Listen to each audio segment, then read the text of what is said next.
It only makes sense that the International Space Station cannot maintain its normal operation without the help from Earth. All supplies are delivered here by cargo and crew transfer spacecrafts. But in power supply terms, the ISS is absolutely autonomous. The only source of energy for the gigantic orbital station is the sun.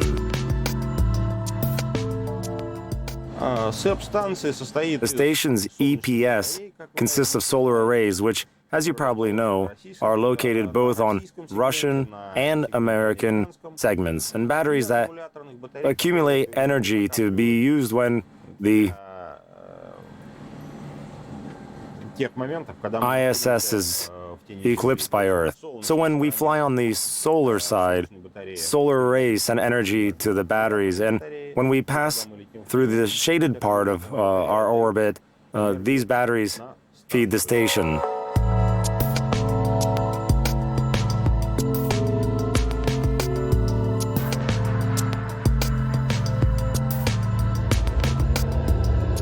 The solar arrays of the American segment.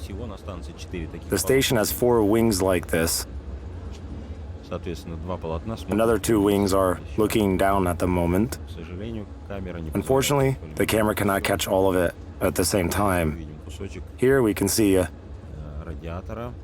piece of a US radiator and the solar arrays of the service module. There they are. Unfortunately, we are looking at their rear now, meaning the silicon solar cells are on the other side, receiving solar energy.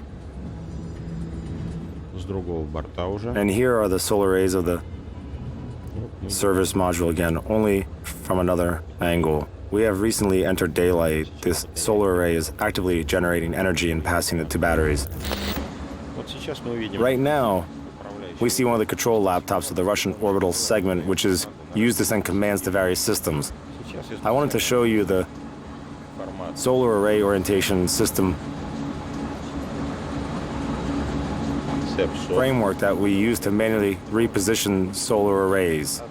Crew members' interference with this mostly automated process is only one way to control the solar arrays, because generally all of that is performed automatically or by specialists on the ground. But the crew has the possibility to take over the control if there's a need for that. We are going to have another look at the solar array wings of the US segment from the SO1 module, which is almost prepared for a spacewalk. Let's get to a window.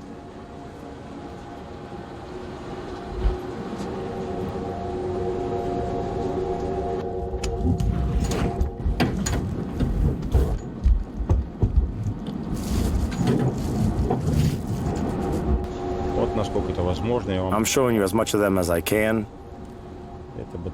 These are the solar array wings of the US segment. They generate most of the energy for the station because they have huge surface area. But some of the energy also comes from the Zvezda module solar arrays, as I told you already.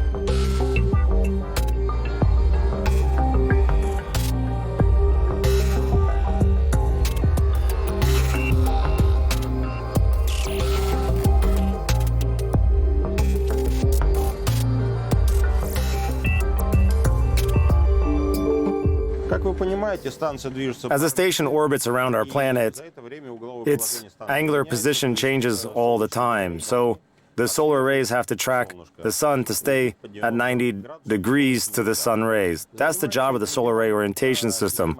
We call it simply SOSB. It can be activated by photosensors or the guidance, navigation, and control system.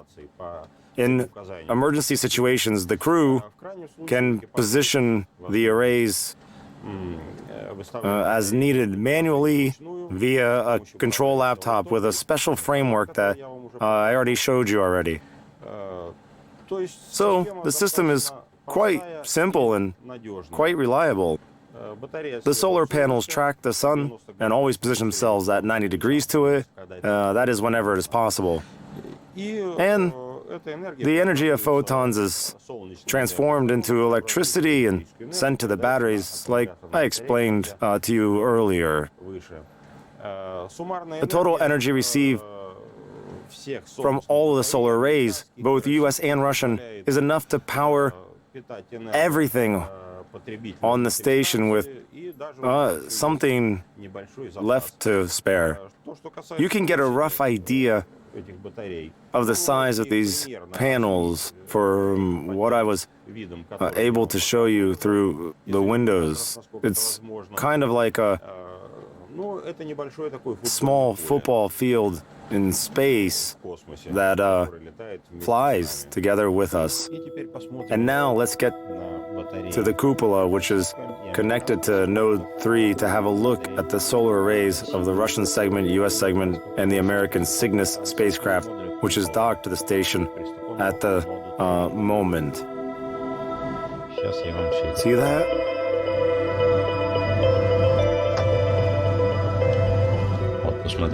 See that? That is the solar panel of the Cygnus, a cargo spacecraft that has recently docked to us. And here, we can see the Soyuz. It also has its solar arrays unfolded, and the energy generated by them is sent to the mains of the station.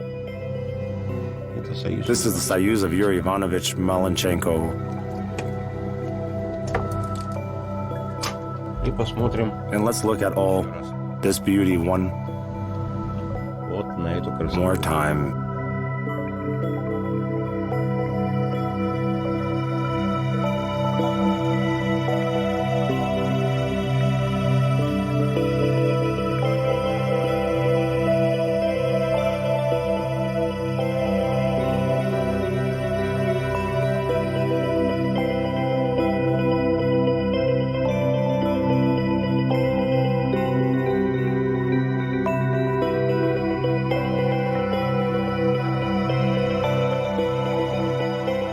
The power supply of the station is just one example of international collaboration on the ISS.